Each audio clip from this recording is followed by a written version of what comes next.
Martin Luther King was a great friend of the Jews, and the Jews were a great friend of Martin Luther King. The owner of the New England Patriots pays tribute in this touching video.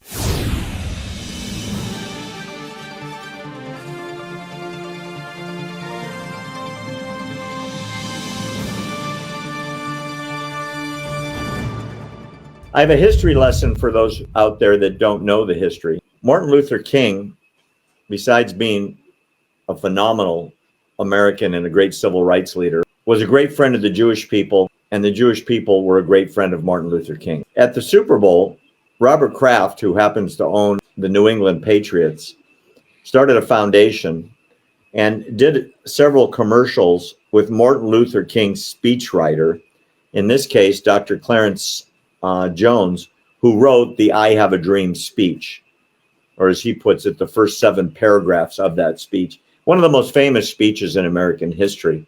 It ought to be taught in every school. If, I don't know, if history is even taught anymore, if civil rights are even taught anymore, I don't know what's in the schools. I know it used to be, and I studied it in college. I pulled a rather long video that is a video of Robert Kraft, the owner of the Patriots, sitting down with Clarence Jones about the history, that what happened at that time and who did what and who was famous for doing what. It's an extraordinary history lesson that I think you're really going to have a good time with. Let me see if I can find it. I think this is it. Give me a second and we will take a look together. I said to Martin, I said, you know, Martin, you are brilliant.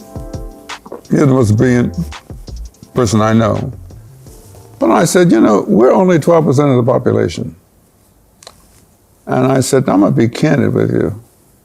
We can jump up and down, stand on our head.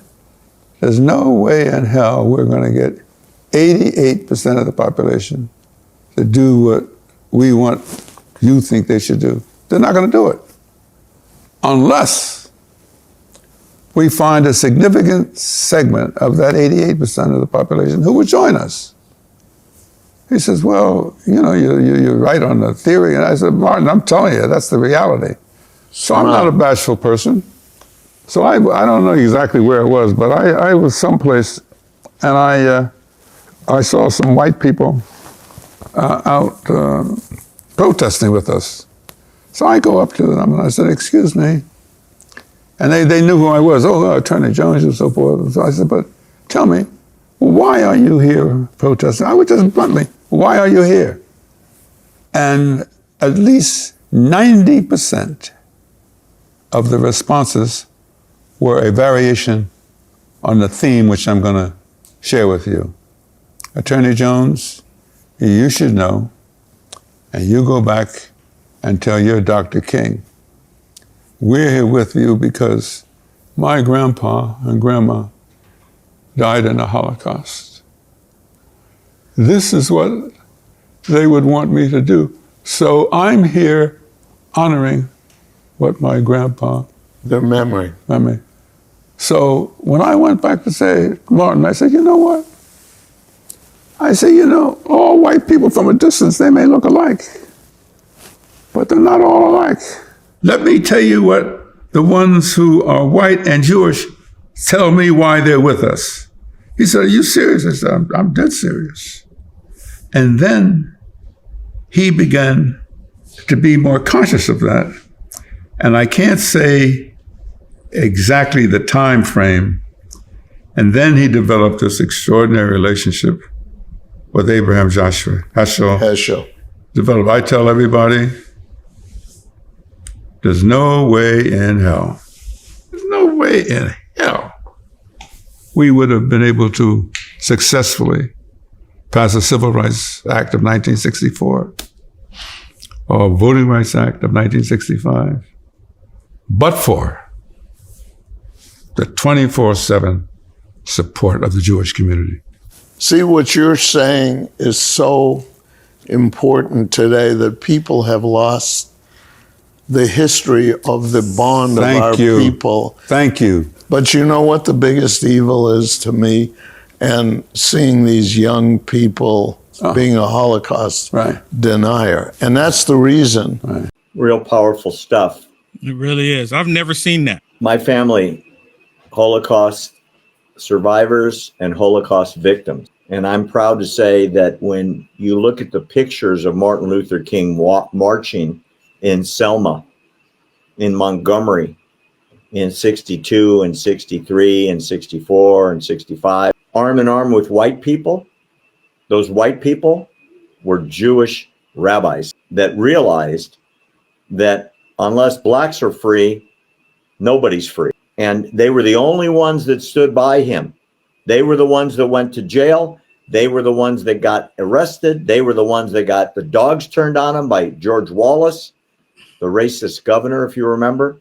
Mm-hmm. And those were the ones, some of them, that got lynched along with the black organizers. And Clarence Jones remembers. The problem is he's in his 90s, and many blacks today don't have they don't have any memory of those days.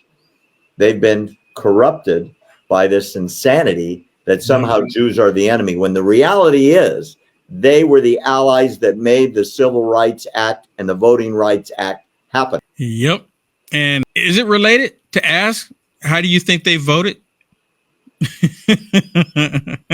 Well, as you point out, every time I bring this subject up, Martin Luther King, pro-gun, pro-Jew, pro-Israel, Republican. They always seem to leave that key component out, especially those on the left when they try to use Martin Luther King for their agenda. And they all gravitate to Martin Luther King like he was a champion for them when he was marching against the very thing that they have created, the very thing that they are doing. He was marching against it. All of those on the left, even today, right now, they're all against Israel. They're all against Israel. They come out there and they tell people that we work for Israel only because they want money. They want the funding. The same reason why they tell black people they're for black people, because they want the support. They want the money. They want the funding. They do this with every demographic. They say that they're for them. They're for women. We want women to support us. We want the money. But they actually don't, because if they were actually for women, then they'd be trying to deal with this issue about a grown man going to the restroom with a little girl or competing in sports. They're not for women. It is what it is. And they've demonstrated how they are every single time. And I'm really thankful, Barry, that, that you showed that to me, because I want that clip. I want to share it everywhere and tell everybody. And that's that bridge that needs to happen, because a lot of people, they think this division there, and the Jewish community, the black community, were fighting the same evilness in this world. And it's not even just the black community, Jewish communities, all communities fighting against the same evilness in this world. And only a few of us are willing to say something about it. Well, I'll tell you one more thing that Martin Luther King said that was brilliant and true. He said, people who say they're against Israel and they're anti-Zionist are really anti-Semitic. Mm-hmm.